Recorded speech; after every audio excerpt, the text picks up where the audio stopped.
Hey folks, Kilt-Man here. Hey, how are you all doing? Today, I'm sporting, well, there's RJ McCready from John Carpenter's The Thing, one of my all-time favourite films and heroes. There he is, yeah, and he goes quite well with the rather simple Blue Mackay tartan. Blue Mackay! Now, I know I said rather simple, and I'm gonna come a cropper now, because some guy who is a Mackay is gonna go, hey you, Kilt-Man! There's nothing fucking simple about the Mackays, you know. They're fucking history, steeped in history. We fucking built Hadrian's Wall to keep the fucking English and the Romans out. Not the other way around. So you, get your fucking facts straight, you stupid wee bastard. You don't even live in Scotland, for fuck's sake. And he'd be right. Now, anyway, folks. Mr. Michael Myers behind us. The aged version. Because at the time of this recording, Halloween 2018 is out on Blu-ray in the UK tomorrow. I have mine pre-ordered, so I can't wait to reappraise it. I know I've been a bit scathing of it, but, well, you know I like it, but there are a lot of flaws, which I couldn't help but, highlight. So I'm going to look forward to watching it again and probably giving it another big discussion, so be prepared for that. But this morning, at the time of this recording, Merseyside, the Wirral Peninsula, is lost in fog. Now, rather stupidly, I've waited till the foghorn has stopped going off because I thought it would ruin the recording. And actually, it would have been brilliant. It would have been better to have kept that mysterious, forlorn out at sea, because you can't see Liverpool, you can't see the Mersey, you can't see your fucking hand in front of your face. It's spectacularly eerie. And do you know why? Because clearly above it, it's very, very sunny. The sun is penetrating the air, the mist and the vapours, and giving it a sort of mysterious, enigmatic, almost supernatural glow, which put me immediately in mind of The Fog, John Carpenter's classic masterpiece of spooky supernatural tension and suspense, The Fog. Released in 1980, starring Jamie Lee Curtis, returning from after Halloween, already making a name as a bit of a scream queen. I think she did Terror Train as well, so around this sort of time, and something else which I can't remember. But the great Tom Atkins. You've got John Houseman, who does that awesome cameo at the start of the movie where he narrates a ghost story, which is telling the legend of Antonio Bay, which is this northern Californian coastal town which has a bitter, tragic legacy. It's celebrating its centenary, 100 years of, hey, pomp and prosperity.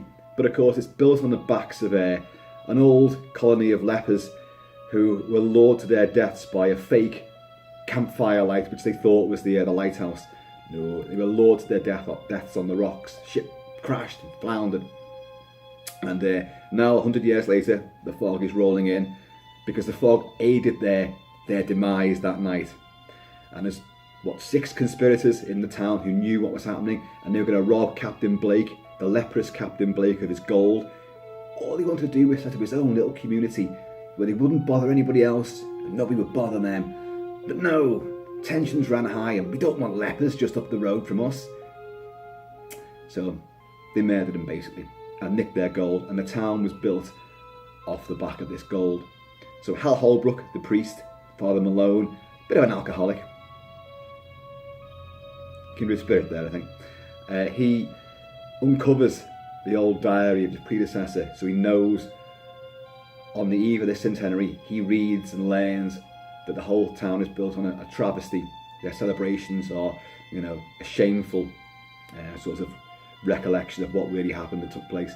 So we already know what the story is. These guys, these barnacled buccaneers, these marauders from deep down, are going to come back up again in their ghostly clipper ship, the Elizabeth Dane, and they're going to wreak havoc on this particular night because they need to claim back the descendants of the 6 conspirators.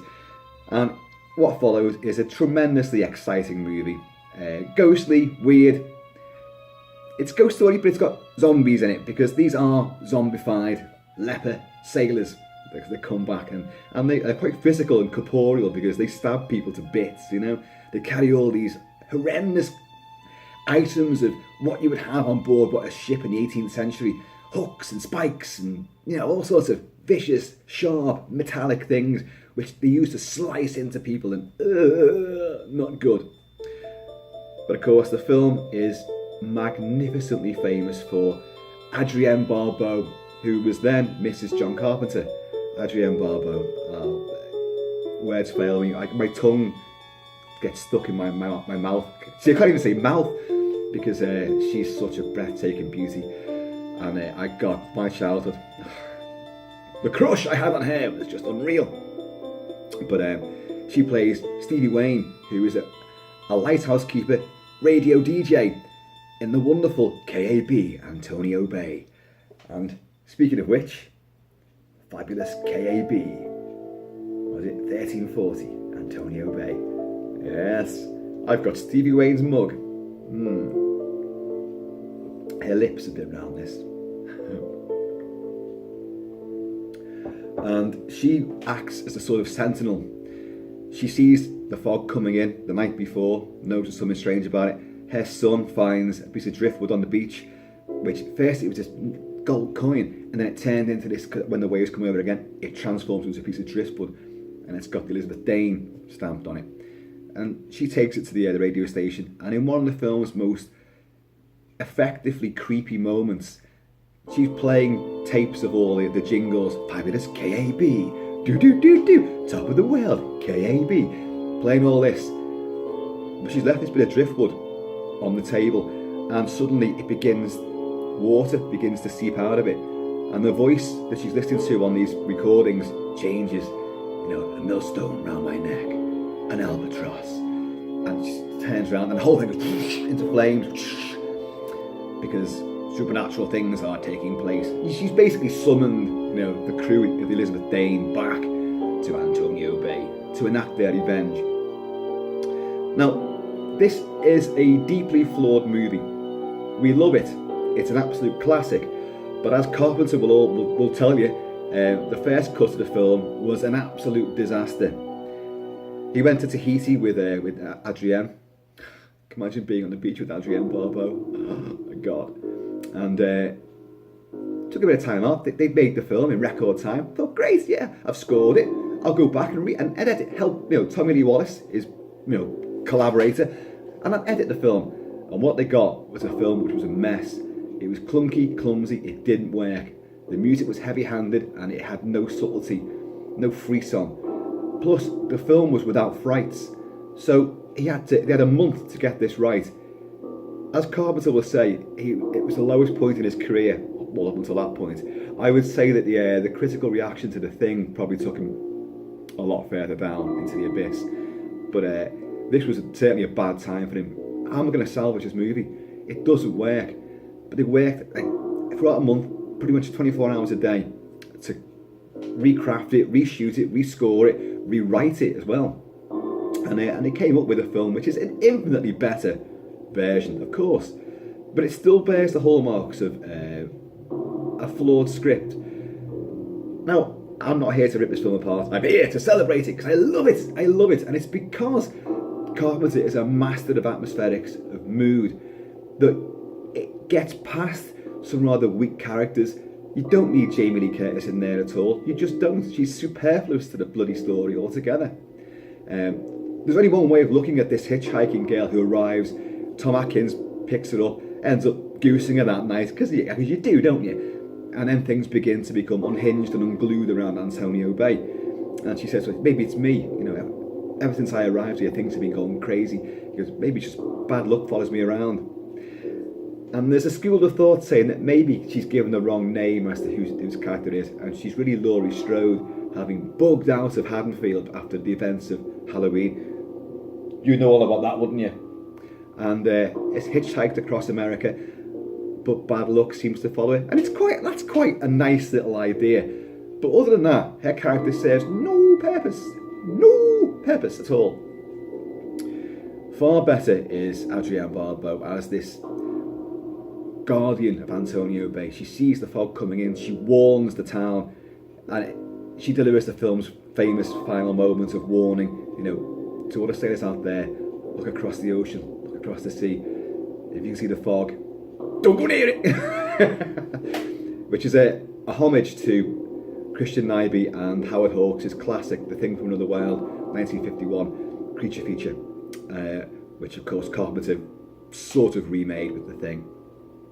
Because at the end of that, Scotty, the intrepid journalist reporter who's there at the North Pole, delivers his famous warning to the world, watch the skies, keep looking, keep watching the skies, because aliens are coming.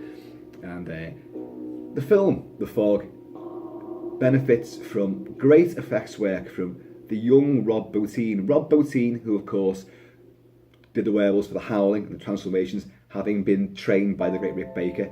He would then, of course, go on to become legend with John Carpenter's The Thing, and Ridley Scott's Legend, appropriate enough, with groundbreaking special effects and practical gore effects.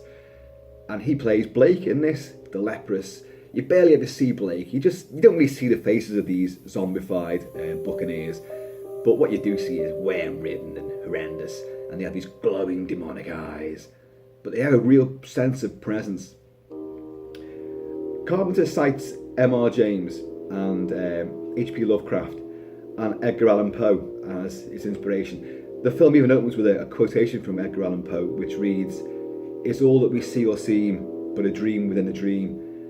And it's a great, ominously enigmatic sort of saying. What does it actually mean? And the more you watch the film and the more you accept the flaws it has in its narrative, the dreamlike quality of the film, the dreamlike spellbinding atmosphere that it creates, brings that quotation to life. Is all that we see or seem but a dream within a dream. So it just seems to work. It does fit, I think. Mistakes wise, the film commits a really, really bad narrative error, I would say, because it informs us that 6 people must die. So you've limited yourself to just 6 victims, and in the first third of the movie, 3 of them are killed off. The great sequence of the 3 fishermen, drunk, out late one night. They listen to Stevie Wayne on the radio, fabulous KAB, and they're pissed as farts. But the fog looms out. I mean, you've got the great Buck Flower, I think his name is. He's in a lot of John Carpenter movies. She's crazy, because they've heard Stevie Wayne say there's a fog bank out there. He goes, she's crazy. There's no fog bank out there. And then all of a sudden he goes, hey, there's a fog bank out there, because it just begins to roll in. And in the midst of this fog bank is the great schooner, the Elizabeth Dane. You only ever see this ship once in that sequence, and yet they bloody built this thing, and it's glorious to behold. I've seen production photos of it, and it looked amazing, but it only ever see it in this ghostly, it just drifts past the crew of this little fishing vessel, and they watch it like that. Only 3 of them on board watch it like that. And then all of a sudden, they hear chains rattling, and there's footsteps on the deck of their own boat, and Blake and his comrades are there, viciously armed to the teeth with all these spikes and weird bloody hooks and things, and they skewer these 2 bastards. And then of course the guy down below, the younger guy, he's like, what's happening out there? Can't see a thing. And the fog's got into the machinery, and it's killed the engine, and you just hear this blip, blip of the sonar or radar. And as he turns around, the door gets open behind him, and all you see is this shadowy figure with 2 of the most lethal looking spikes on I don't know what tool is that? I suppose it is to drag. Maybe you've caught a whale, maybe you've caught seals, dolphins. We don't want anyone doing that, at all. But obviously in these days, they would be hauling things out of the sea, over the side. So I suppose that's what it's used for. Only it doesn't get used for that, because in a great, superb photography from, of course, the great Dean Cundy, he would work on Halloween, he would work on Halloween 2 and The Thing, and of course this. And the close-up of the guy's eyes go like that, bug eyes, and you just see this and go, oh, it's got right into his fucking eyes. You don't need to see them going in. This isn't a Lucio Fulci movie. You don't need to see the eyeballs getting punctured, optic juice go out of it. You just hear it and you go, oh, Jesus. And of course, you will see him again, because when Tom Atkins, because it's his boat actually that they've gone out on, when him and the hitchhiker Jamie Lee Curtis go out there because they found the boat, but apparently it looks like it's been turned over in the ocean. You know, salt water everywhere, like, but you know, there's no one on board. You know, where are they? But they sit off and they tell little ghost stories to each other down below decks, and it's a great little something hits the door behind the cupboard behind Jamie Lee Curtis. She goes, ha ha ha. It's a double bluff, because next thing, this eyeless corpse will come lolling out of the other cupboard, all over it, with these two ruptured eye sockets. Great shock moment. But as I was saying, the fact that you've told us there's only going to be 6 victims means that from that point onwards, there's only going to be 3 more getting killed. So he gets around this, Carpenter, by having people in different locations. So you're never going to know. They're all in jeopardy, because these leprous ghosts, these phantoms, are pretty much everywhere, it seems. They're in the fog. They killed Dan the weatherman, you know, who's got the hots for Stevie Wayne. Who hasn't got the hots for Stevie Wayne? And he gets skewered. Poor Mrs. Cobritz, who is looking after, you know, her son, because there is no husband. You never find out what happened to the husband. You assume they just divorced. He's gone. So Mrs. Cobritz looks after her little lad while she's working the midnight hour.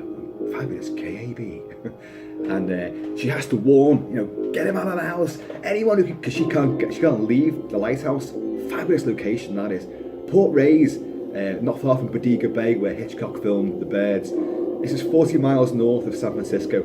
It's a place that I've said to Mrs. Kilt-Man many times, like, I don't care how we do it, but at some point I'm moving out to Northern California, and it's this location I want to go to. Those rugged cliffs, that gorgeous coastline, the immensity of the Pacific Ocean stretched out.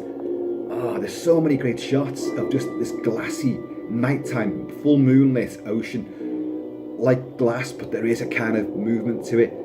It's so sinuous and so atmospheric. Yeah, I want to move out there. And she's saying, get my son out of there. So Tom Atkins and Jamie Lee Curtis will go and save him in a nick of time. But poor Mrs. Cobritz stupidly answered the door to and you see it's a hook. It's fucking banging on the door. And she goes out, go back in your room, Mrs. Cobritz. And she goes out, and she's moving the fog aside like that. And then you just see all these wicked implements go into it. You just hear like,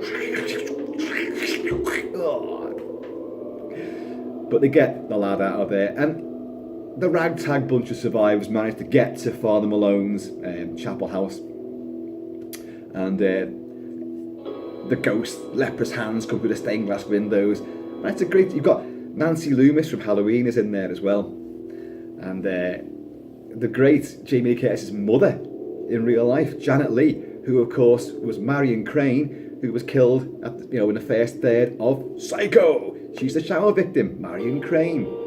Marion Crane was also the psychiatric nurse at the start of Halloween, and later reappears in Halloween 2 with the revelation that girl, that Strode girl, that's Michael Myers' sister. It's her. They give her the name Marion Crane as a homage to Psycho.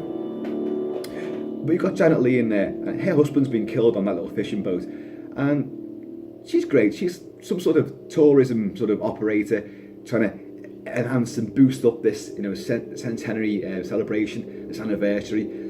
But she realises the whole thing's a sham as well, like especially when her husband's been killed.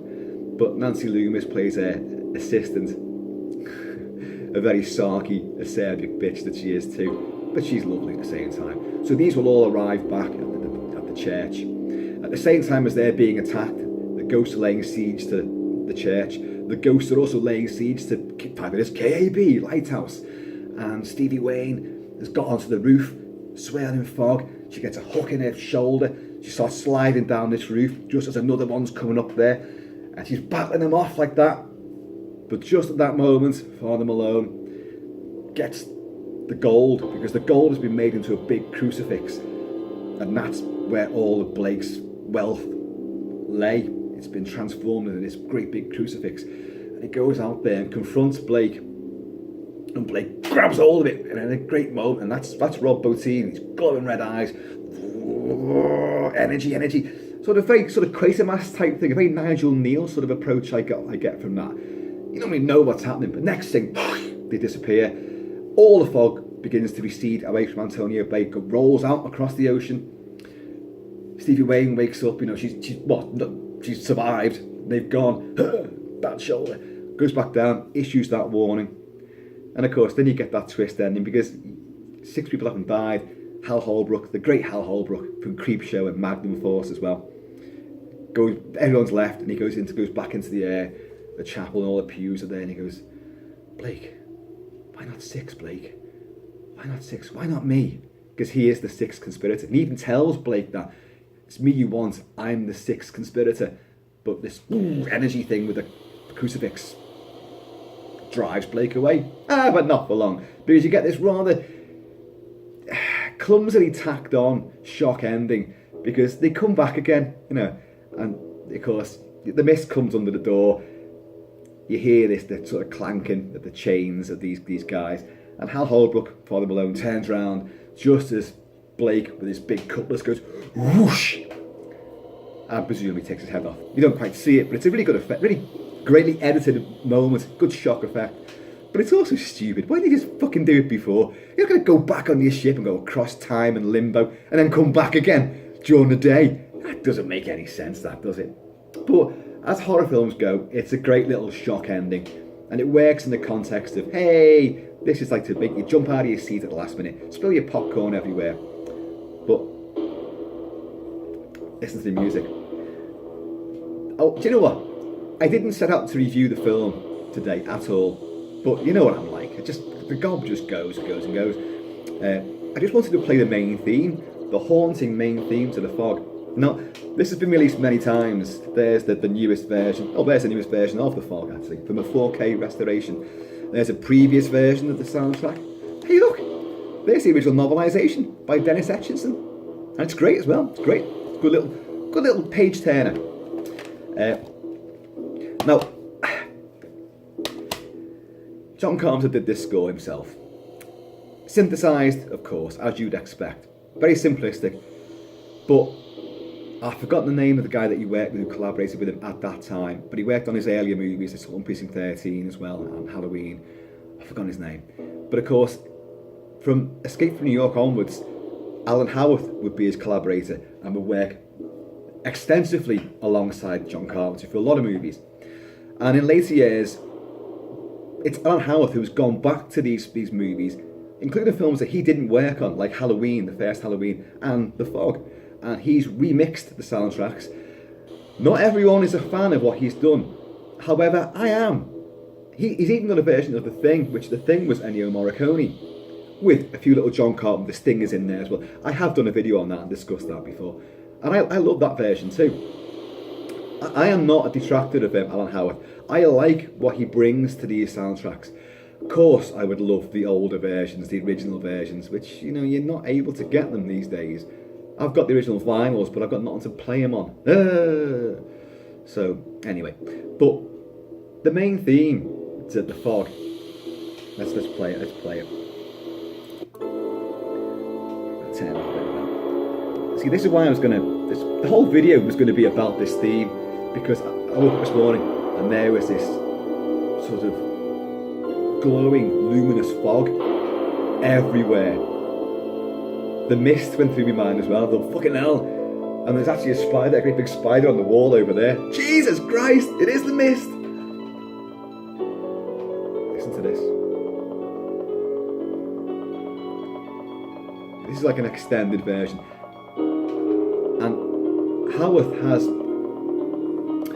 electrified, clarified, made crispier. So that, I don't know what the words are, but he's given a more polished, gleaming sound.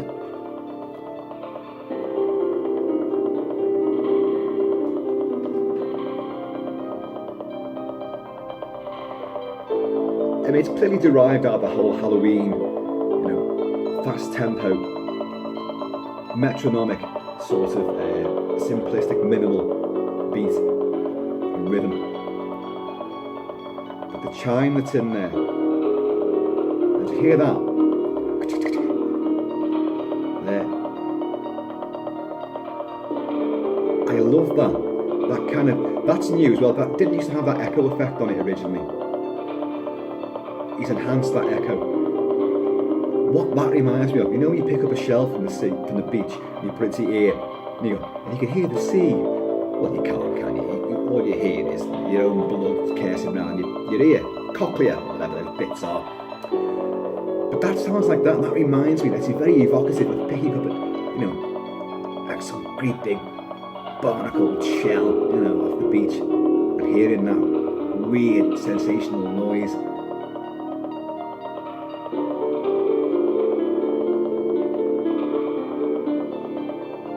Very haunting.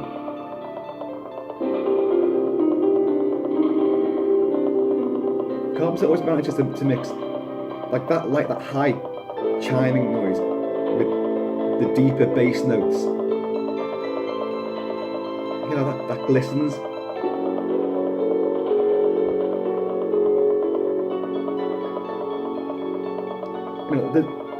There's a sincerity to what Carpenter composes. He's not classically trained. He's not a musician. He learned to play on the bongos. He learned 5/4 rhythm on the bongos because his dad was a jazz player in a Kentucky jazz band. So he's learned, and the essence of the Halloween theme, he did that on the bongos. Incidentally, yours truly is going to get a set of bongos very soon because I'm itching. Any bit of music, any song is enhanced by bongos and a tambourine. Bongos, I love them, fucking love them. So I'm going to get some and I'm going to teach myself how to play Halloween. That echo.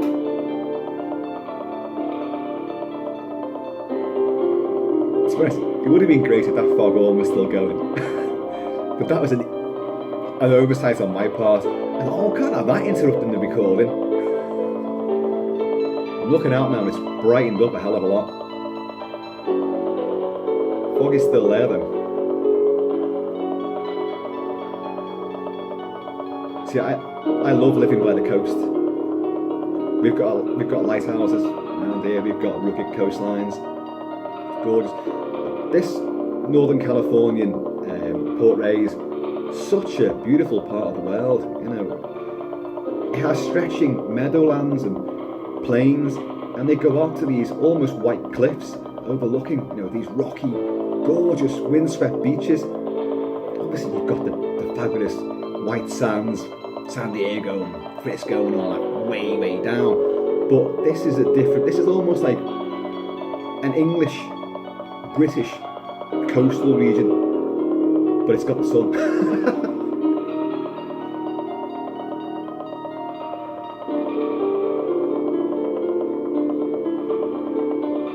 Isn't it gorgeous?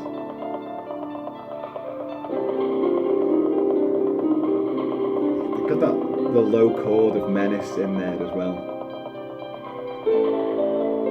Just love it.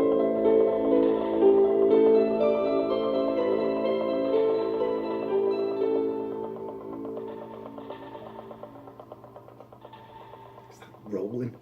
It's almost like you've got some, flotsam and jetsam rolling across the beach. In the winds as well, rolled out the surf. So it's superbly evocative of what the story's all about. The sea, the coast, and what comes in from the fog that rolls in off the sea.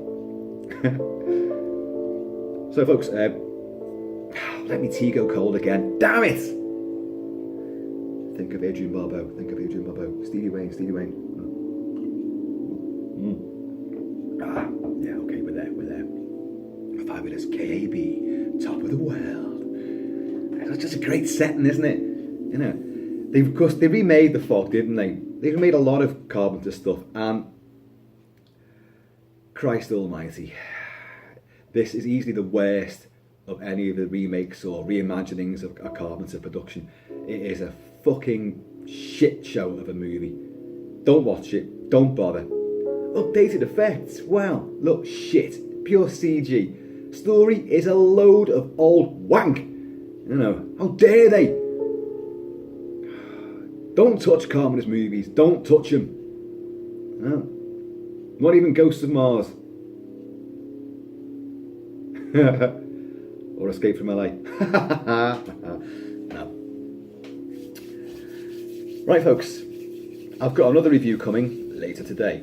And it's on another cult classic, another horror movie. Silver Bullet. Yeah. Gary Busey, Corey Haim take on Everett McGill as the biggest goddamn werewolf ever, the size of a fucking grizzly bear. But what a great movie, So I'm going to cover that in depth a bit later on. So prepare to get hairy. And in the meantime, folks, stay out of the fog. Look out to the sea. And if you can see the fog, if you can hear my voice, keep away from the fog. There's something in the fog. Folks, keep it kilted, keep it Celtic. And just keep smiling and have fun. And I'm going to see you all later.